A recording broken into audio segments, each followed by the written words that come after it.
Okay, so you do really well here to good starting position, whipped in cross. So you can see this is going to be on a line, right? He's not going to be able to have time to float this in, so we've got to be in a really good spot, protecting this area right behind our back line and in front of the 6. And we do well to come and get there. Now, okay, I think we need to play this ball early. Like I see your eyes; they're looking for the home run ball, but we've got to process what's in front of us a little bit quicker. Because by holding up, look, he's wanting the ball. I mean, this ball should be rolled into space an hour ago. Okay, now we give it to him to feet, but now there's way less space for him to operate. Okay, we end up, they have 3 around the ball. I think we could have done a little bit better here, but it turns over. And then in the same breath, okay, what are we looking for here? Slip balls. Okay, so we're taking up a good starting position. I think right there you probably drop off too far, but I like your body shape because you're thinking about exactly what you should be here. And as this ball gets slipped, you're onto it. This is going to be a little slip ball.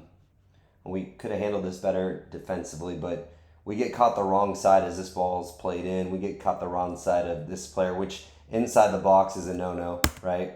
It's just not good. But, all right, as he takes his touch, I think you can be trying to sniff this out a little bit higher.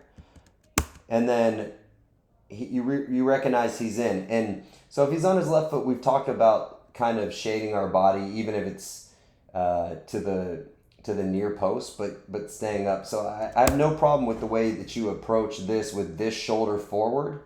My issue is here. See how you already start to turn out of this, and you're shading your body way too far to the near, and that leaves just too much. Now you do well with it, but you're upright. All right, and I think you do well at the end of the day, but I think ultimately that lean gives him a little bit more than I'd like to the far post, but I think you do well to close him, and you're very decisive. So this is going to piggyback off an active defending clip. So we want to, obviously we talked about where to place that player, but because we allow, we allow this ball through the central part with our midfielder, we're not defending the right side of the space, and that ball slips through, and now we're backed off, right? We could have maybe knit this out by him attacking from central out rather than worrying about being right up the player.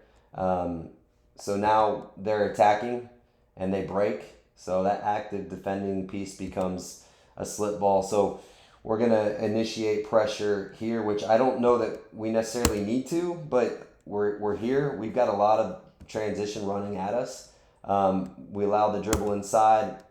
Okay, right now we're in a little bit trouble. I'd like to see us, a little bit desperation, asking more out of our defenders to recover, because I think we're in trouble. I'd like to see us organize this player inside, let the ball go outside.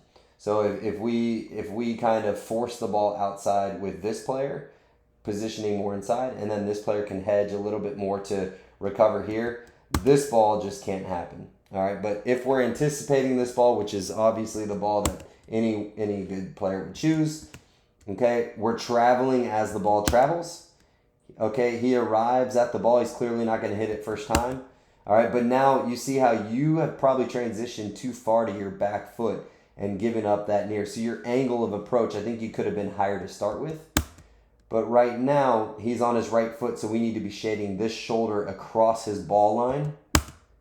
But see how you jump your left side out. So that's one bad habit we've been working on. In training, we get beat a lot right around that left foot.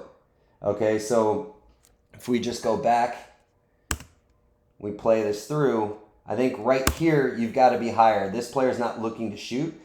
When you recognize this player's so wide open, you've got to be kind of sniffing this out. So I think being a little bit higher, edge of your 6, right? Like straddling that 6. And then your angle is way too far off, the ball line when you have no idea where if you're central and he takes a touch to the left, you can always adjust. But because you take away the left side, he's on his right side, it takes you too long to get there, and then you end up there. So one common theme when we talk about breakaways with you. All right, so this ball is going to get cleared off of our set piece, and it's going to go all the way deflected, and then you're going to get immediate pressure. So we do have somebody deep running after the ball, but what I like is you take up a good starting position. You're commanding your area.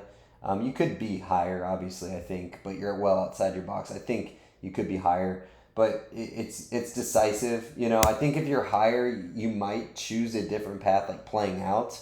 I think you can play to feet here if you're higher, but you make, actually, with this pressure, probably not the best idea anyway. So this is good. You're decisive, 100%, know what you're going to do with it, and then it's good execution on the ball out. Good distance, gives everybody an opportunity to come compete, and it asks questions of their backline and their goalkeeper at the end of the day. So it's a very good decision. Okay, so here's another ball that slipped through in behind from longer distance. Good little touch there to get by.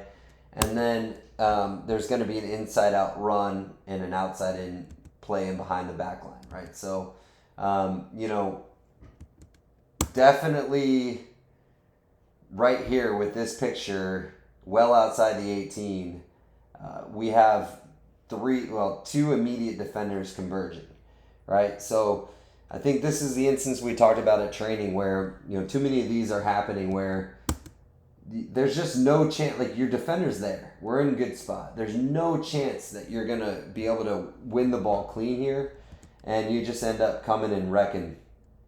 And the more times that these situations happen, and these are the situations we see all year, but the more times these types of actions happen, the more goals we're going to concede, just based off decision making. So I really want us to shore these up and limit the amount. I appreciate the fact that you're commanding the space in behind and you're willing to do those things, but we just can't have these types of decisions in these scenarios.